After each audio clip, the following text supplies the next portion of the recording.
to my VSU friends. I didn't see you there. Well, sometimes that is the problem, isn't it?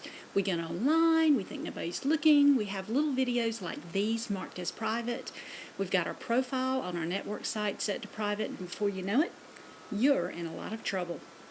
It happens. But as educators, we really have to be extra careful of what we do online, especially now that a lot of us are members on some type of networking site. If you think this is just a local problem, it isn't. With the growing popularity of networking sites, educators are being affected worldwide. In fact, England is considering 2 such cases concerning teachers. But first, they must decide whether they have jurisdiction to sit in judgment over the teacher's legal private activities. And that's what we're here to talk about tonight. When on social networking sites, are digital rights and responsibilities different for educators than for the general population? And if so, are there guidelines out there available to educators about the topic? Well, let's find out, shall we?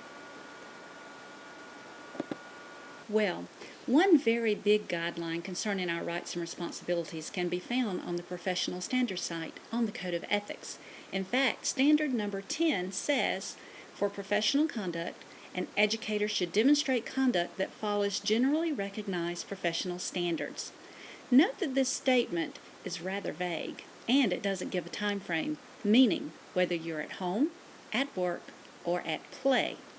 This statement can be used against you because you have sworn to uphold the Code of Ethics as an educator. So, as I was doing my research, I found that most counties have not developed their own plan, but there are some guidelines out there that were available, so perhaps we'd be very, very wise to take their advice. For simplicity's sake, let's just talk about a few of them, learning our ABCDs. Always post comments and pictures that can only be deemed as being positive and professional. B. Be aware that even if your settings are marked as private, those settings can change without your knowledge and may put you at risk. C.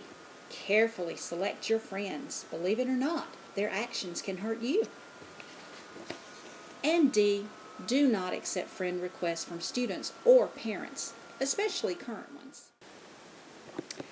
Before our presentation, we had polled our VSU colleagues to see how many of us have our own page on a social networking site, and found that several of us do participate on such sites. Well, after our little presentation, let's see how many of us feel comfortable about keeping those sites.